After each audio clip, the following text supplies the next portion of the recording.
Before the story begins, let me ask you one thing. Are you ready to be completely transported? Close your eyes, listen closely, and prepare to walk among the ghosts of 1,000 years. Now, let's travel to a cold, unforgiving coast in Scotland, where secrets of loyalty and love are locked deep within the ruins of a castle perched on the edge of the world. Dive in with us. The wind was Liam Foster's constant companion, a biting, relentless force that seemed intent on scrubbing the shame from his skin. It whipped off the North Sea, tearing across the dramatic, sheer cliffs of Stonehaven and rattling the windows of the small, rented cottage where he was trying to forget he was a pariah. Liam had been until a year ago, the golden boy of Cambridge archaeology, brilliant, restless and driven. Then came the Scythian Horde fiasco, a rushed attribution, a critical oversight, and the subsequent media slaughter had cost him his chair, his funding and his credibility.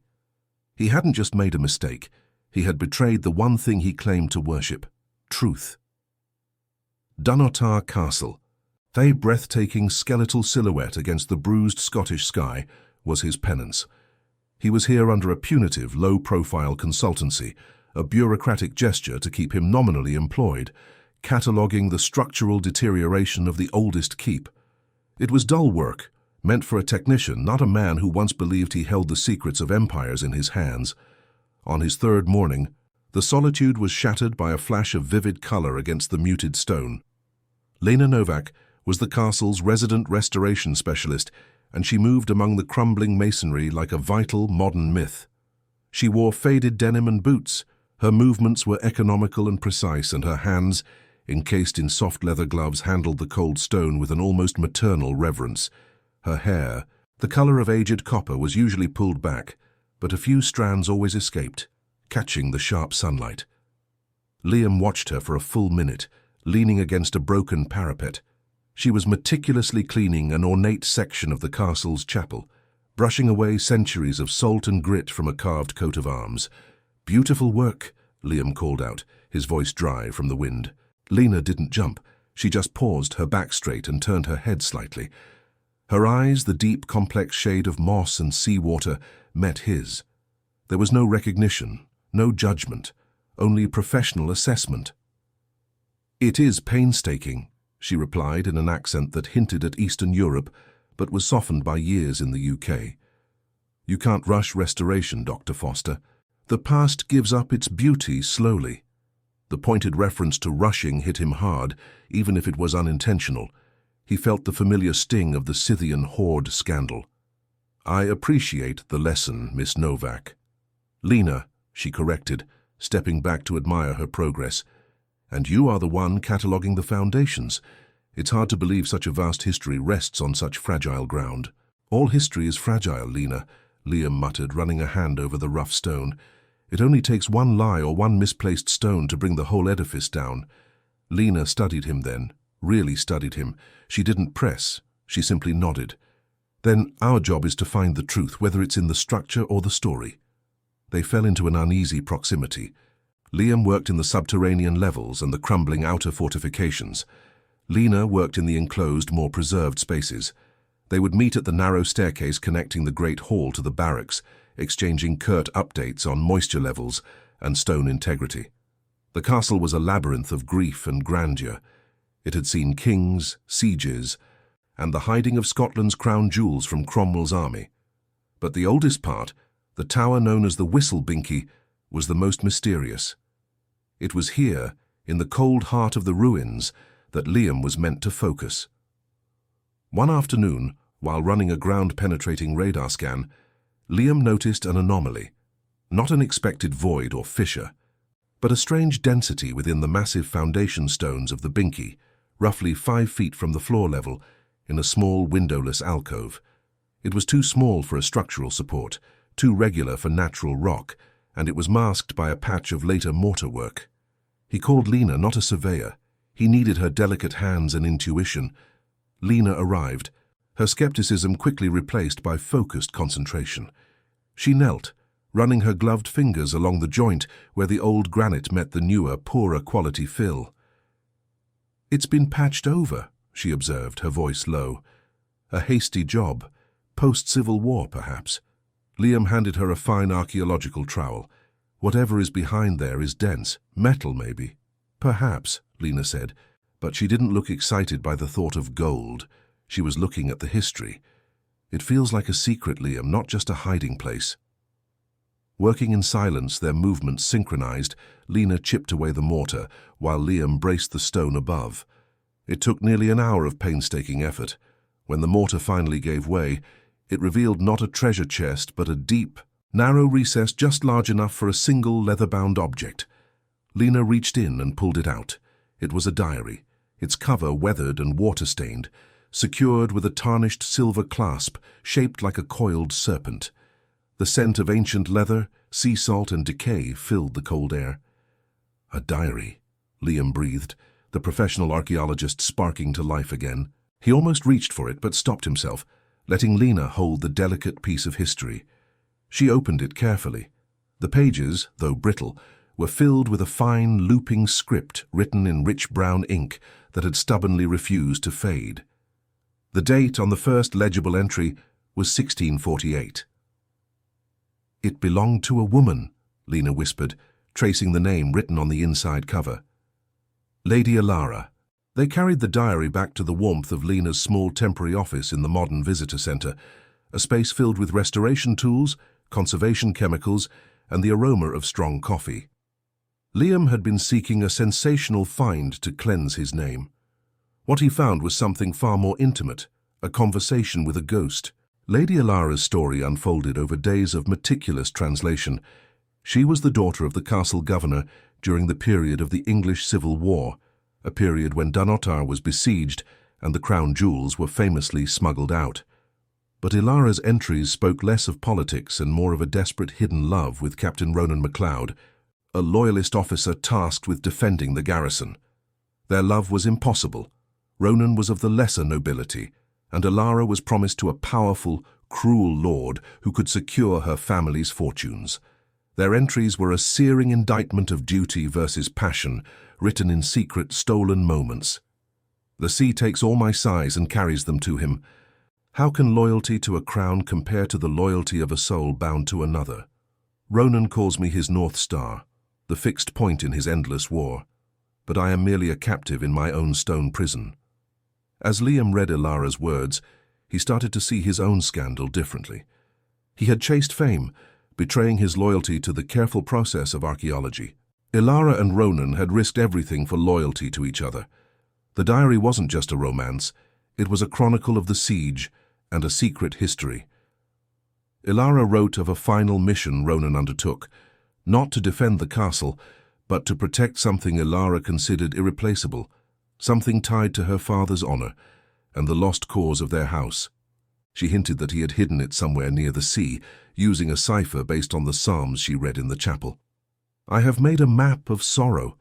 The lines I trace are not of land, but of spirit.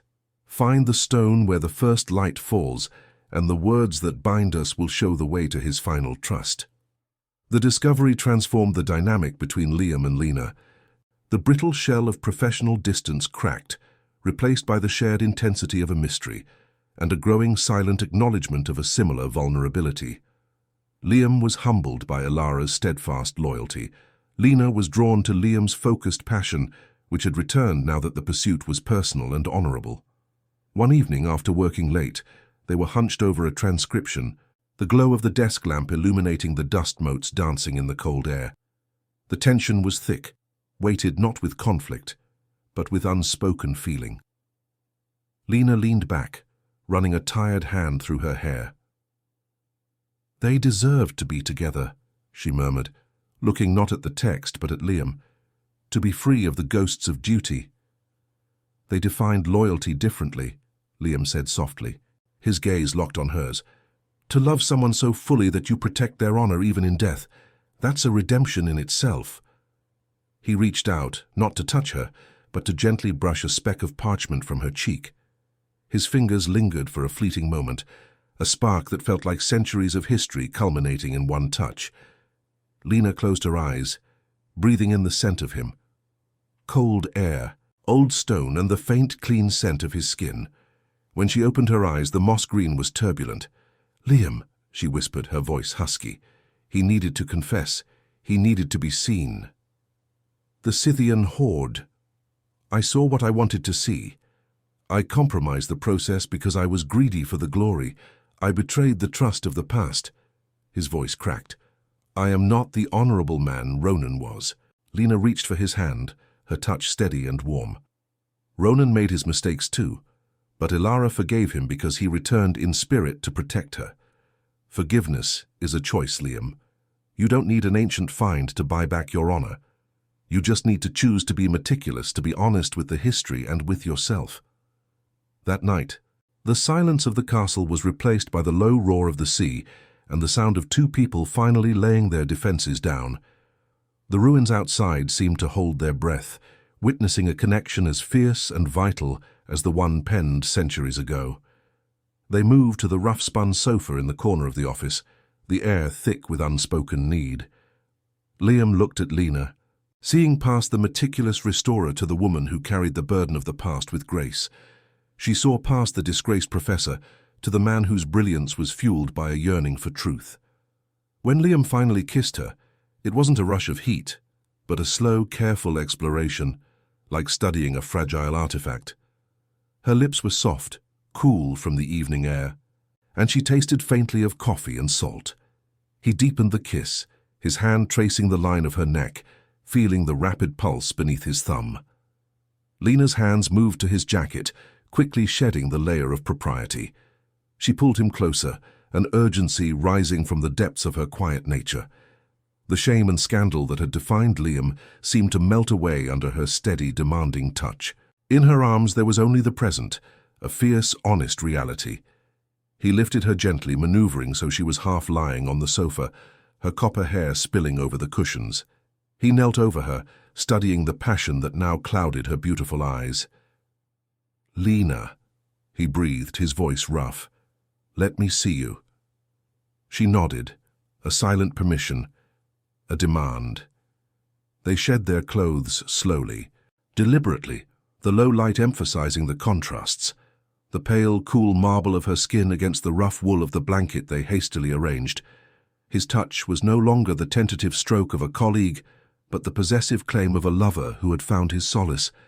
He kissed her everywhere the cold air had dared to touch, lingering on the delicate curve of her collarbone, the smooth plane of her stomach. She arched against him, her breath catching as his hands moved lower, exploring the curve of her hip, the long, elegant line of her leg. When they finally came together, it was a moment of profound, wordless honesty. It wasn't about escape. It was about grounding. It was a loyalty found, not a loyalty lost. Every thrust was a declaration, every sigh a confession. The redemption Liam sought wasn't in a headline, but in the fierce, reciprocal trust of the woman beneath him. She clung to him, meeting his intensity with an equal, desperate fervor, two souls stripped bare and rebuilt in the soft darkness. Forgiveness was not granted by an institution.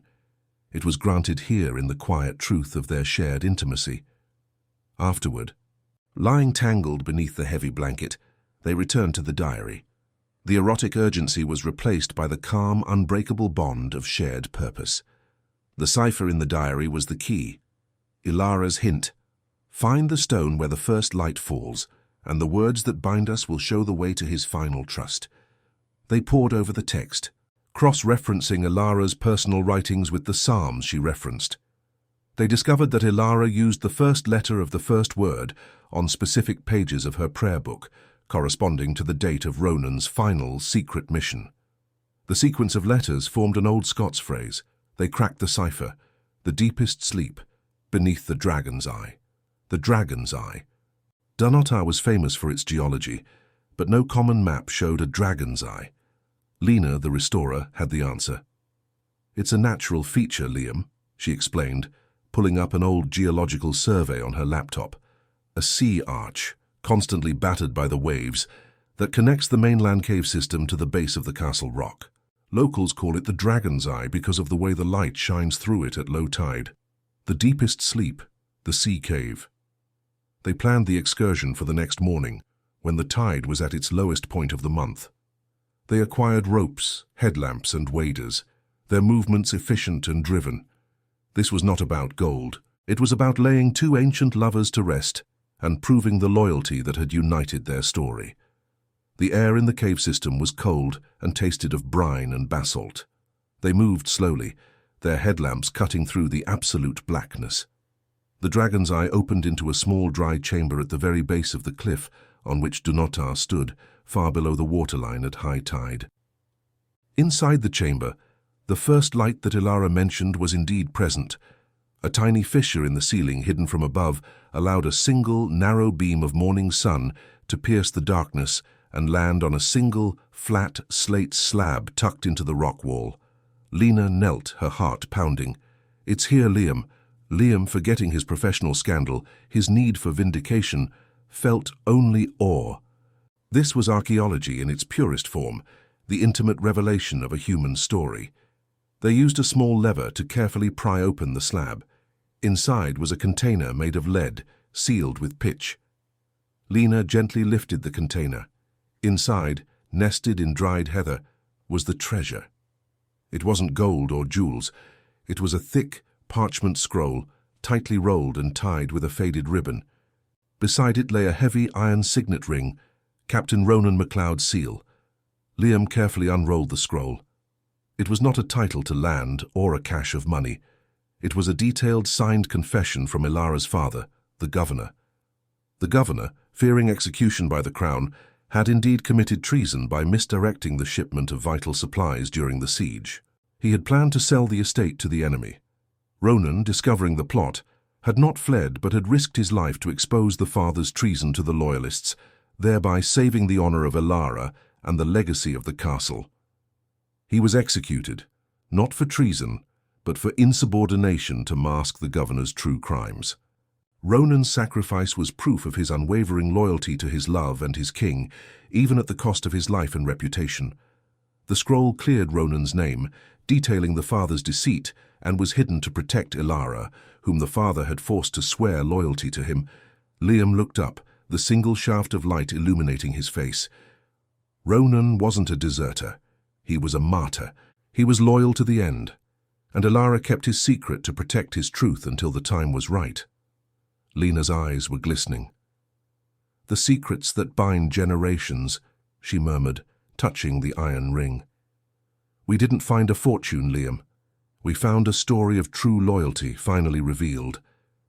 Liam returned the ring and the scroll to the lead container. They resealed the slab, honoring the secret for a moment longer. In the ensuing weeks, Liam and Lena worked to authenticate the documents. The confession stood up to every test.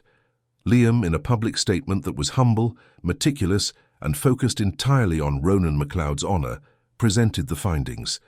He didn't seek to clear his own name, but in the act of clearing Ronan's, he found his own redemption. The archaeological community was stunned, then moved.